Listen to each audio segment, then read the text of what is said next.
सो है guys, welcome back to my to videos. तो इस वीडियो में दोस्तों डिस्कस करने वाले हैं यहाँ पर कुछ इंपॉर्टेंट कंपनीज को और उनसे रिलेटेड कुछ इंपॉर्टेंट अपडेट्स हैं जिसकी बात करेंगे इस वीडियो में।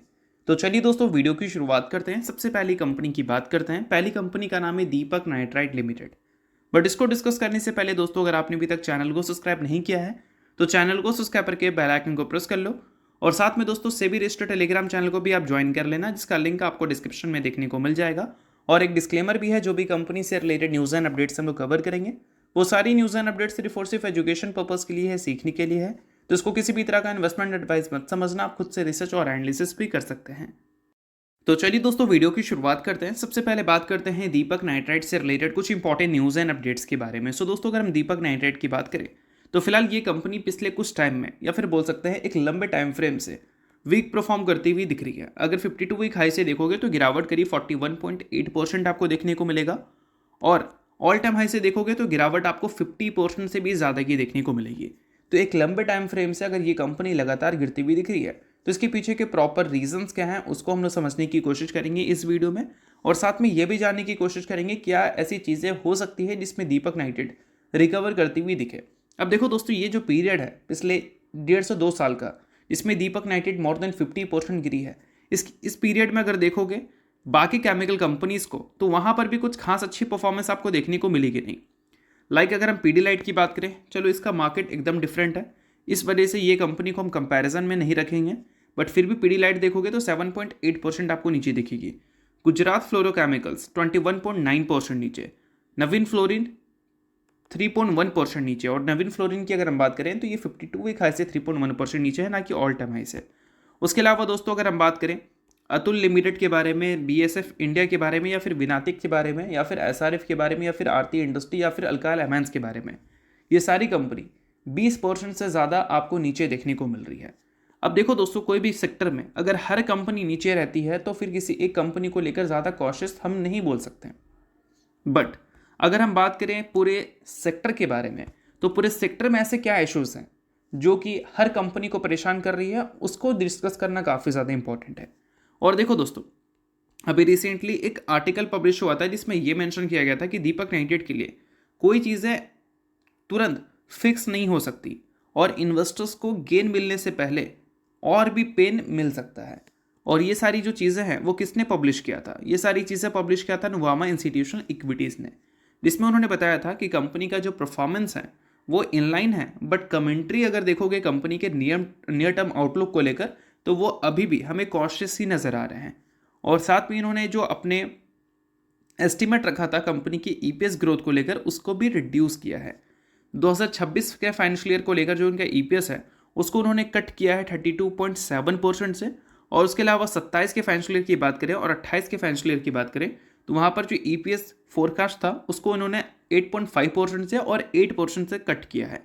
क्यों भाई? क्योंकि अगर हम बात करें ग्लोबली तो ये सारी कंपनी के जो केमिकल्स हैं उसके डिमांड उतने ज़्यादा हमें अच्छे देखने को नहीं मिल रहे हैं। इसके पीछे का सबसे बड़ा रीज़न है चाइना जो अपने केमिकल को डंप कर रहा है काफ़ी लो कॉस्ट पे। उस वजह से हमारी केमिकल कंपनीज को भी अपने जो प्रोडक्ट के कॉस्ट है उसको रिड्यूस करना पड़ रहा है और चाइना उससे भी सस्ता निकल रहा है। तो अल्टीमेटली अगर कोई चीज़ सस्ता मिलेगा तो ऑब्वियस सी बात है कि उसके कंपैरिजन में महंगा खरीदना पसंद नहीं करोगे। और अभी पूरे वर्ल्ड में जैसा हालात चल रहा है वहाँ पर लोग चाहेंगे कि आपके पास 2 रुपये बच ही जाए। तो इस केस में क्या है कि हमारी जो बोल सकते हैं हमारी कंपनी है केमिकल कंपनी, वो चाइना के डंपिंग की वजह से काफ़ी परेशान है, डिमांड रिड्यूस हो चुकी है। इस वजह से अगर ग्रोथ देखोगे तो ना ही कंपनी के रेवेन्यू में कुछ खास देखने को मिला है और चाइना से कंपटीशन फेस करते करते इनको अपने मार्जिन भी कॉम्प्रोमाइज़ करनी पड़ी है। इस वजह से रेवेन्यू के साथ कंपनी के जो प्रॉफिट्स हैं वो भी खराब परफॉर्म किए हैं, बट रेवेन्यू से ज़्यादा प्रॉफिट गिरा है क्योंकि कंपनी के मार्जिन्स कम हुए हैं प्रोडक्ट के प्राइस को कम करने की वजह से। तो गिरावट का कंप्लीट रीज़न यही है और ये किसी एक कंपनी के लिए नहीं है, जितनी भी केमिकल सेक्टर में कंपनी है सभी के लिए है। तो किसी एक कंपनी में ऐसी चीज़ें होती है तो उसको हम सिर्फ एनालिसिस करते हैं, बट पूरे केमिकल सेक्टर को लेकर ये चीज़ें मैंने आपको समझाई है। तो इन सारी चीज़ों को डेफिनेटली आप नोट कर लेना। सो अब दोस्तों वीडियो में आगे बढ़ने से पहले बात कर लेते हैं एक सेबी रजिस्टर्ड टेलीग्राम चैनल के बारे में जिसका नाम है ट्रेडर बाजी। अब ये सेबी रजिस्टर्ड रिसर्च एनालिस्ट हैं जिनका रजिस्ट्रेशन नंबर आपको यहाँ पर देखने को मिलता है और इनको 8 साल से भी ज़्यादा का एक्सपीरियंस है ऑप्शन एंड स्विंग ट्रेडिंग में। साथ में 3000 से भी ज़्यादा लोगों को ऑलरेडी ये ट्रेन कर चुके हैं। तो इनके टेलीग्राम चैनल का जो लिंक है वो आपको डिस्क्रिप्शन में देखने को मिल जाएगा। लिंक के थ्रू जाकर जरूर इस चैनल को आप ज्वाइन कर लेना। ज्वाइन करने का सबसे बड़ा प्लस पॉइंट ये है कि काफ़ी सारी कंपनी के टेक्निकल्स को प्रॉपर एनालिसिस कर यहाँ अपडेट किया जाता है, जो कि अभी आपको यूट्यूब पे तो देखने को नहीं मिलता, जिसको आप यहाँ पर आकर ज़रूर चेकआउट कर सकते हैं। उसके अलावा दोस्तों मार्केट से रिलेटेड जो समरी होती हैं वो सारी चीज़ें आपको यहाँ पर देखने को मिलती हैं। मार्केट से रिलेटेड जो इंपॉर्टेंट न्यूज़ एंड अपडेट्स होता है वो भी आपको यहाँ पर देखने को मिलता है। साथ में सेबी रजिस्टर्ड टेलीग्राम चैनल है, तो इनके कॉल्स वगैरह भी दिखते हैं, जिसको भी चाहो तो आप चेकआउट कर सकते हो। तो लिंक डिस्क्रिप्शन में है, लिंक के थ्रू जाकर बिल्कुल फ्री ऑफ कॉस्ट आप इस टेलीग्राम चैनल को ज्वाइन कर सकते हैं। तो चलिए दोस्तों, इसके अलावा बात करते हैं अगली कंपनी के बारे में। सो अगली कंपनी का नाम है IRFC यानी कि Indian railway finance corporation limited. So दोस्तों, अगर हम IRFC की बात करें तो फिलहाल आज के दिन ये कंपनी कुछ खास अच्छा परफॉर्मेंस तो करती हुई दिखी नहीं, बट कंपनी आपको ज़रूर फोकस में रहती हुई दिख रही थी। इसके पीछे का सबसे बड़ा रीज़न ये है कि IRFC जो है वो प्लान कर रही है 5000 करोड़ रुपए रेज करने का 10 साल के जीरो कूपन बॉन्ड के थ्रू। और ये सारी चीज़ें IRFC ने जो अपडेट किया है, इसी वजह से आज के दिन ये कंपनी आपको फोकस में रहती हुई दिख रही थी। देखा जाए तो ये कोई ऑफिशियल खबर नहीं है, ये अभी के टाइम पे चीज़ें हमें सोर्सेस के ज़रिए सुनने को मिल रही है। अगर ऑफिशियल खबर आएगा तो उसके बारे में हम लोग बात ज़रूर करेंगे, बट ये सारी चीज़ें जो हमें फंड रेज से रिलेटेड सुनने को मिल रही हैं, ये ऐसा नहीं कि हमें बहुत ज़्यादा चौंका रही है। हाल ही में देखोगे तो IRFC एक और बार फोकस में रहती हुई दिखी थी, जिसमें ये न्यूज़ था कि IRFC ने $300 मिलियन सिक्योर किया है ECB लोन के थ्रू। और ये किससे मिला है भाई उनको? तो सुमितोमो मित्सुई बैंकिंग कॉर्पोरेशन से, यानी कि SMBC नाम की जो बैंक है जापान की, उससे। तो रीसेंट टाइम्स में अगर देखें तो IRFC आपको फंड रेज करती हुई दिखी है, चाहे वो बॉन्ड के ज़रिए हो या फिर लोन के ज़रिए हो। और इसके पीछे का सबसे बड़ा रीज़न अगर हम देखें तो वो बोल सकते हैं एक्सपेंशन है। कंपनी कई सारे एरियाज़ में एक्सपेंड करना चाहती है, जिसमें रेलवे इकोसिस्टम में तो कंपनी काम करती ही है, बट उसके अलावा रेलवे सेक्टर के जो और भी प्रोजेक्ट्स होते हैं उसमें कंपनी काम नहीं करती है, और उसमें कंपनी एक्सपैंड करना चाहती है। उसके अलावा दोस्तों डेडिकेटेड फ्राइट कॉरिडोर्स की बात करें तो वहाँ पर भी कंपनी फाइनेंसिंग वाला रोल प्ले करना चाहती है। लॉजिस्टिक एंड पोर्ट्स में भी कंपनी का भी काम नहीं होता है, बट कंपनी वहाँ पर भी एक्सपैंड करना चाहती है। मेट्रो रेल नेटवर्क में भी कंपनी एक्सपैंड करना चाहती है। उसके अलावा साथ में रिन्यूएबल एनर्जी और साथ में प्राइवेट सेक्टर जो पार्टिसिपेशन है, वहाँ पर भी कंपनी आपको काम करती हुई बोल सकते हैं देखती हुई नजर आएगी, क्योंकि कंपनी का फिलहाल प्लान यही है कि डिफरेंट एरियाज में कंपनी एक्सपैंड हो सके। तो इसी वजह से ये सारी कंपनीज जो फंड रेज कर रही है वो इसलिए कर रही है। तो चलिए इसके अलावा बात करते हैं अगली कंपनी के बारे में, जिसका नाम है Ajmera reality and infra limited. Recently दोस्तों कंपनी ने रिजल्ट के साथ स्प्लिट अनाउंसमेंट किया था 1:5 के रेशो में। इसका फिलहाल कंपनी ने रिकॉर्ड डेट वगैरह अनाउंस कर दिया है। रिकॉर्ड डेट की बात करें तो वह है 15 जनवरी का। सो अगर आप इस कंपनी के शेयर होल्डर हैं तो बेशक इस डेट को आप नोट कर सकते हैं। शेयर होल्डर नहीं है आप इग्नोर कर सकते हैं, न्यूज़ थी इस वजह से मैंने बता दिया, बाकी ये किसी भी तरह का रिकमेंडेशन नहीं है। तो चलिए अब बात करते हैं अगली कंपनी के बारे में, जिसका नाम है हिंदुस्तान एरोनॉटिक्स लिमिटेड यानी कि HAL। अब देखो दोस्तों, आज के दिन HAL आपको काफ़ी ज़्यादा डिस्टर्ब देखने को मिली थी। क्यों भाई? क्योंकि कंपनी में गिरावट देखने को मिला था। रिसेंट टाइम में देखोगे तो मार्केट में भी काफ़ी ज़्यादा डिस्टर्बेंस देखने को मिली है, मार्केट काफ़ी ज़्यादा स्ट्रगल की है। बहुत सारे रीजंस हैं, और ऐसे जब मार्केट में वॉलेटिलिटी दिखती है तो ऐसे वॉलेटिलिटी के टाइम पे आपको प्रॉपर एनालिसिस की ज़रूरत होती है।